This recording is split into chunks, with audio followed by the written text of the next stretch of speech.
হলেই চারিদিকে রাজনৈতিক আলোচনা বাড়তে থাকে। রাজনীতির আলোচনা বাড়ে, ভোটের কথা শোনা যায়, সেটা পাড়ার চায়ের দোকান হতে পারে বা ব্যস্ত রাস্তার মোড় হতে পারে। সব জায়গাতেই কোথাও গিয়ে ভোট নিয়ে আলোচনা হয়। আর এই ভোট নিয়ে আলোচনার আরেকটা গুরুত্বপূর্ণ জায়গা হলো কলেজ ক্যাম্পাস। সে কারণেই তো আমাদের এই প্রোগ্রাম ক্যাম্পাসে কম্পাস, যেখানে আমরা বিভিন্ন কলেজ ক্যাম্পাস ঘুরে দেখি, জানার চেষ্টা করি জেন জিরা তারা কি ভাবছে।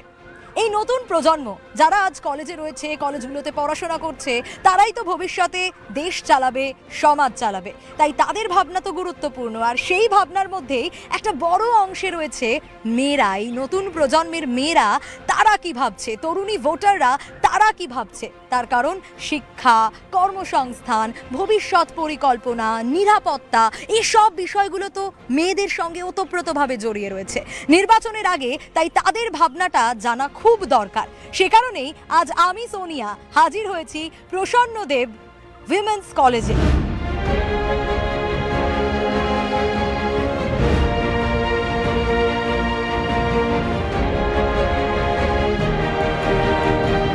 শুনবো প্রসন্নদেব উইমেন্স কলেজের ভোটার যারা, মহিলা ভোটার যারা, তারা ঠিক কিভাবে ভাবছে, কিভাবে দেখছে এই বছরের নির্বাচনকে।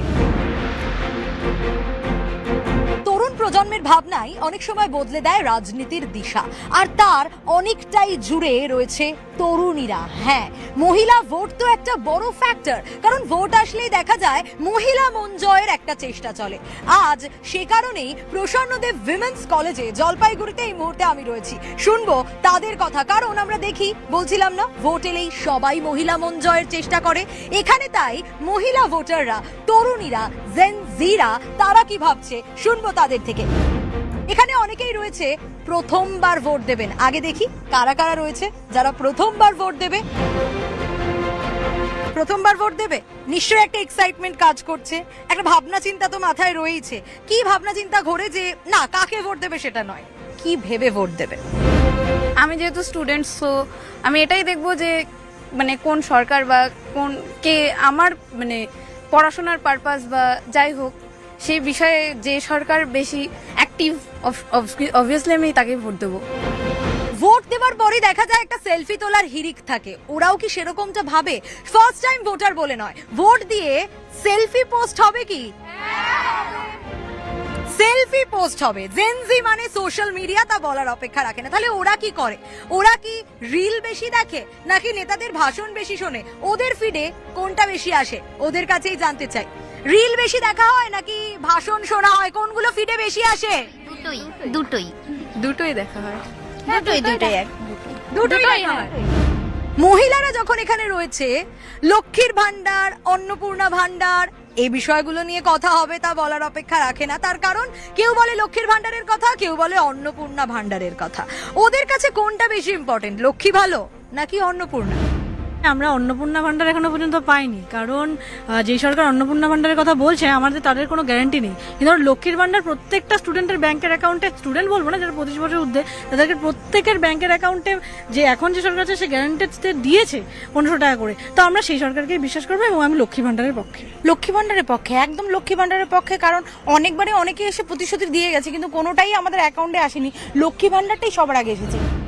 নেতারা যদি কলেজে আসে তাহলে ওদের নিশ্চয়ই কোনো দাবি দাবা থাকবে। ওদের কলেজে কি কোনো রকম কোনো সমস্যা রয়েছে? একটু জানার চেষ্টা করি সেটাও, কারণ সবকিছু মজার ছলে নয়। সমস্যার কথাও আমরা তুলে ধরবো ক্যাম্পাসে কম্পাসে। সমস্যা বলতে সেরকম কোনো সমস্যা নেই, কিন্তু আমরা যেই আসুক না কেন আমাদের কলেজে আমরা সবার প্রথমে যেই দাবিটা জানাই, আমরা সব কিছুভাবে পরিপূর্ণ, কিন্তু কিছু জায়গাতে যেমন আমরা পরিপূর্ণ না, সেটা আমাদের কলেজে আমরা একটা মুক্ত মঞ্চ চাই সবসময়। এবং আমাদের কলেজে প্রত্যেকটা কলেজে বা নর্থ বেঙ্গলে যতগুলো কলেজ আছে সেগুলোর মধ্যে একটা করে মুক্ত মঞ্চ আছে, সেখানে বিভিন্ন রকম প্রোগ্রাম হয়। আমরা সবার আগে প্রসন্নদেব মহিলা মহাবিদ্যালয়ের সকল ছাত্রীদের পক্ষ থেকে চাই আমাদের কলেজে একটা মুক্ত মঞ্চের দাবি, এবং কলেজের যে এই গেটটি আছে এই গেটটি যেন পুনর্নির্মাণ করা। বাঙালি মানে মাছ ভাত। বিহারে শোনা যায় নাকি প্রকাশ্যে মাছ মাংস বিক্রি বন্ধ হয়েছে। না, কতটা সত্যি সেটা এখনো জানি না, কিন্তু শোনা যায় এটা। যদি এরকম কোনো ঘটনা আমাদের রাজ্যে ঘটে তাহলে স্টুডেন্টরা সেটা কিভাবে নেবে? মাছ ছাড়া কি থাকা যায়? মাছ মাংস তো এগুলা দিয়ে তো আমাদের তো চলতে আসছে, এগুলা ছাড়া কি থাকা যায় নাকি? আমরা তো বাঙালি, আমাদের মাছ ভাত মাংস এগুলো তো অবশ্যই হবে। আমাদের তো মাছ মাংস খেতেই লাগবে, এটা তো আমাদের মানে তখন জন্ম থেকে দেখে আসছি। তো আমাদের তো লাগবেই মাছ ভাত, তো এটা যদি বন্ধ হয়ে যায় এটা তো খুব খারাপ কাজ না। এসআইআর নিয়ে অনেক সময় নানা অভিযোগ বারবার করে সামনে এসছে। আচ্ছা, এখানে এই কলেজে যারা রয়েছে, যাদের সঙ্গে এই মুহূর্তে আমি কথা বলছি, তাদের কি কাউকে বা তার পরিবার পরিজনদের এগুলো ফেস করতে হয়েছে? প্রথমত এসআইআর সম্পর্কে এখানে অনেকেরই ধারণা হয়তো খুব একটা নেই, কারণ আমরা বিগত দিনে দেখেছি বাংলার মানুষ দুটো লাইনে দাঁড়িয়েছিল। একটা হচ্ছে আনন্দ খুশির লাইন, যুবসাথী শিক্ষাশ্রী কন্যাশ্রীর লাইন, আরেকটা লাইন ছিল এসআইআর এর লাইন, যেখানে আমরা মানে এরকমও ঘটনা হয়েছে যে যেহেতু এটা বাংলা রাজ্য ওয়েস্ট বেঙ্গল, সেখানে হলো অনেকের নামের অক্ষর আছে চ্যাটার্জি, চট্টোপাধ্যায়। তো এই ছোট ছোট জিনিসগুলোর জন্য ভুলটা করেছে এআই, কিন্তু যেটা সামলাচ্ছে সেটা হচ্ছে সাধারণ মানুষরা।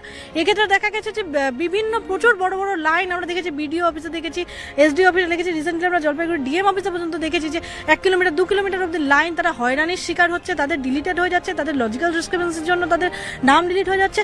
তো এটা এসআইআর একটা সাধারণ মানুষের জন্য হয়রানি ছাড়া আর কিছুই না। আমার নিজের বাবাকে আমি দেখেছি যে সামান্য একটা নামের একটা স্পেলিং, যেই বিদ্যুৎ দেবের BIDYUT হয়, সেই জায়গাটাতে ওয়াই এর বদলে ডি হয়ে যাওয়াতে তার নাম ডিলিট হয়ে গেছে। এটা তো মানে একটা বাংলার মানুষকে হয়রানি ছাড়া কিছুই নয়। সমস্যাটা আসলে আমার বাবা এবং মা দুজনেরই প্রমাণিত যে তারা 2002 সালে ভোট দিয়েছে, কিন্তু আমার জন্ম 2006 সালে, অথচ আমি ডি ভোটার হিসেবে এসেছি। তাদের সন্দেহ যে হয়তো আমি মানে ভারতের বাসিন্দা না, যেখানে প্রমাণিত যে আমার বাবা মা দুজনেই 2002 সালে ভোট দিয়েছে। এটার জন্য অনেক হয়রানি হতে হয়েছে এবং আমি এখন ডি ভোটার হিসেবেই রয়ে গেছি। পশ্চিমবঙ্গে থেকেই কি ওরা কাজ করতে চায়, নাকি বাইরে যেতে চায়? বাইরে যাওয়ার স্বপ্ন দেখে, না নিজের জায়গাতেই থাকতে চায়? তাদের কাছেই শুনি তারা কি ভাবে। আমরা নিজেদের রাজ্যেই থাকতে চাই, আর এখানে থেকেই আমরা চাকরি বা ব্যবসা করতে চাই। হ্যাঁ, আমরা নিজেদের রাজ্যেই থাকতে চাই, নিজেদের রাজ্যে থেকে আমরা চাকরি বা ব্যবসা কিছু একটা করতে চাই, বাইরের রাজ্যে যাব না। নিজেদের রাজ্যেই থেকে চাকরি বা ব্যবসা করতে চাই।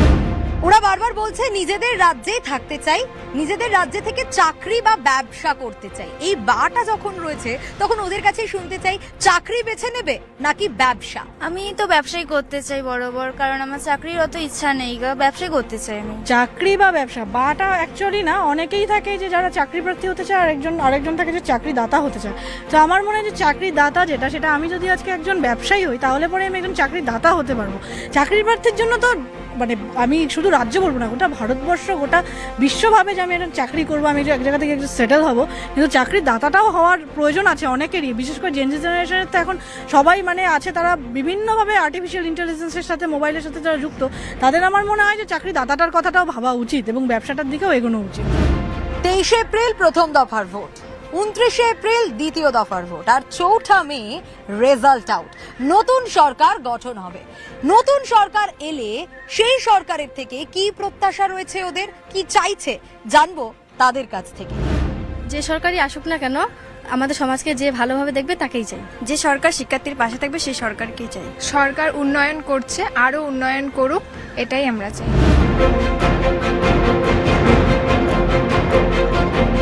জলপাইগুড়ি প্রসন্নদেব উইমেন্স কলেজের ক্যাম্পাস ঘুরে আমরা বোঝার চেষ্টা করলাম তরুণী ভোটাররা আসলে কি ভাবছে।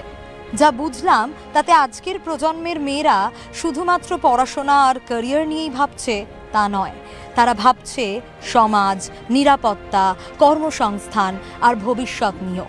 আর তাদের এই আত্মবিশ্বাসী কোথাও গিয়ে অনেক কিছু বদলে দিতে পারে ভোটের অনেক সমীকরণ। গণতন্ত্রের সবচেয়ে বড় শক্তি তো ভোটাররা, আর তার মধ্যে একটা বড় অংশ জুড়ে রয়েছে এই মহিলা ভোট। আর তাই তো নির্বাচনের আগে তাদের ভাবনা, প্রত্যাশা, স্বপ্ন সবটা যেন কোথাও গিয়ে খুব গুরুত্বপূর্ণ হয়ে ওঠে। আজ এই কলেজ ক্যাম্পাস ঘুরে এগুলোই জানার চেষ্টা করলাম। দেখা হবে আপনাদের সঙ্গে আবারও অন্য কোনো এপিসোডে। সঙ্গে থাকুন, দেখতে থাকুন নিউজ 18 বাংলা।